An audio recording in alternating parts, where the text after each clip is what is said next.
Eu sei que ele chega aqui, ele vem fugido da Segunda Guerra, né? Se estabelece no centro do Rio, começa a mexer com fotografia, fotografando políticos, personalidades, escritores, até que um dia ele vai para o teatro.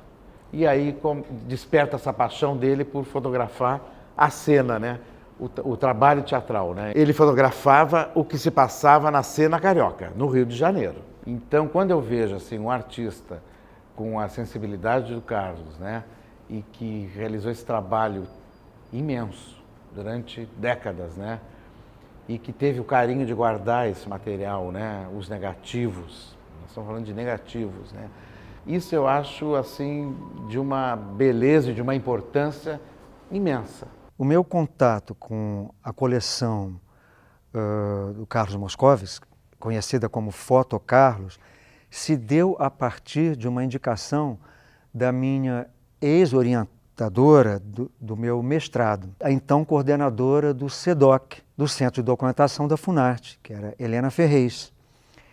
Ela tem uma história familiar com a fotografia, porque ela é neta de Marc Ferrez, grande fotógrafo francês, amigo de Dom Pedro II. Assim que eu comecei, eu tive contato com essa coleção, eu trabalhava na mesa de luz com os negativos. No início era um pouco difícil identificar assim, a partir do negativo, mas é curioso como o cérebro consegue fazer a transformação. Depois de uma segunda semana, terceira, eu já consegui imaginar um pouco como aquilo seria positivo. Eu criei uma certa intimidade com essa coleção e acabei me apaixonando também por essa coleção. Ela cobre o teatro brasileiro, que aconteceu aqui no Rio de Janeiro, entre 1943 e até o início de 1980, 81, 82, por aí. Isso é inédito, que um mesmo fotógrafo tenha registrado tantos espetáculos que passaram pelo Rio. As companhias que aqui estavam e aquelas que vinham de outros estados, porque o Rio de Janeiro era a capital, o TBC, o Teatro Brasileiro de Comédia, depois as outras companhias como o Teatro Cacilda Becker, a companhia dela, depois Tônia Tcheliotran, que às vezes ficavam sediados no Rio, às vezes em São Paulo, e outras companhias que se formaram, como de Maria Della Costa, e depois também a companhia de Nissete Bruno, os Artistas Unidos, que era liderado por Henriette Morinot, e também o Teatro dos Sete, Bibi, e Eva Tudor, e Procópio também, Jaime Costa, enfim, Dulcina, e toda essa geração de grandes atores de companhias, ele fez esse registro enquanto ele foi ativo até ele se aposentar no início dos anos 80.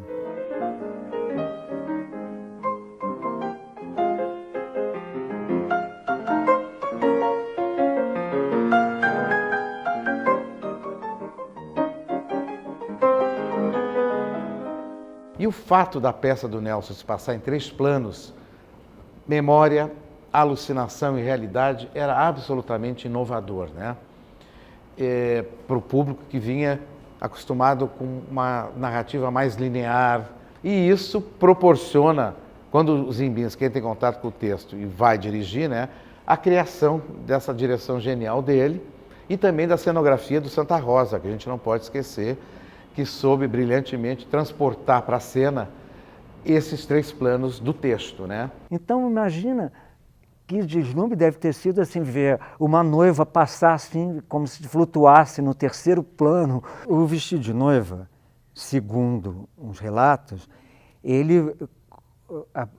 quando termina o espetáculo, a plateia parece que ficou assim meio congelada, que com um silêncio absoluto, que o próprio Nelson diz que ele ficou assim em pânico, o que é isso? Mas de repente começaram as palmas, e as pessoas foram aplaudindo. Foi aquela divisão que houve uma vaia inicial, depois entra um aplauso e daqui a pouco se transforma tudo, toda a reação da plateia num grande aplauso, numa grande ovação. Então foi uma noite muito importante, né? Eu gostaria de ter participado como público, de ter assistido esse momento, né? E ele, ainda jovem, é chamado a fotografar esse espetáculo. Então juntou Nelson, Ziembinski, Santa Rosa. E ainda apareceu um jovem fotógrafo que pôde documentar isso e passou a documentar outras companhias. Quer dizer, isso foi um golpe de sorte, né? Para a história do teatro brasileiro.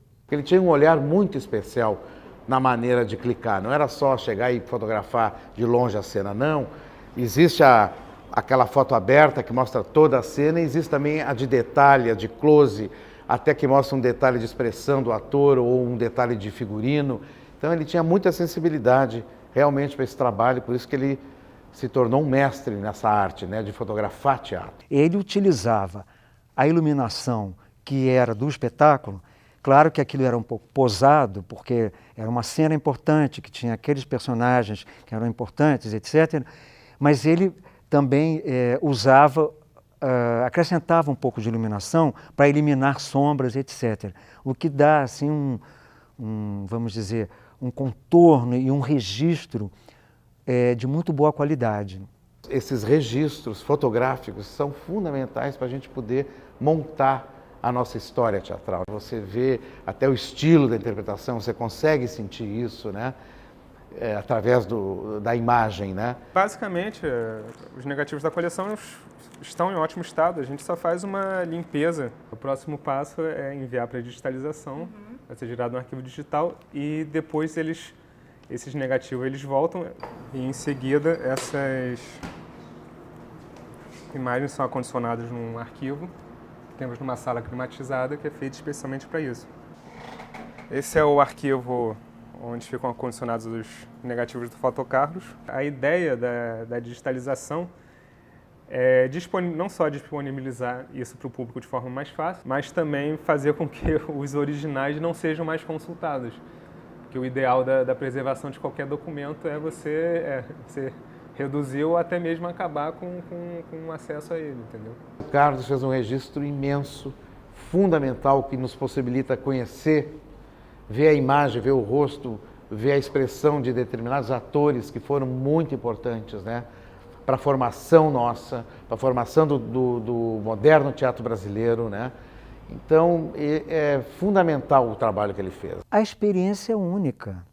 Um espectador e aquele que está do lado, cada um vai apreender aquele espetáculo de uma maneira. Nunca é exatamente igual.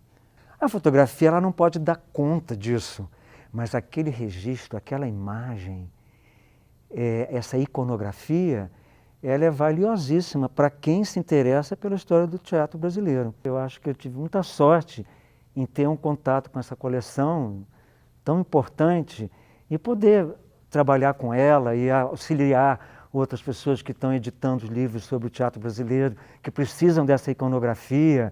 Eu acho que ainda tem muita coisa para fazer com essa coleção. Cada vez que eu olho, eu descubro mais alguma coisa.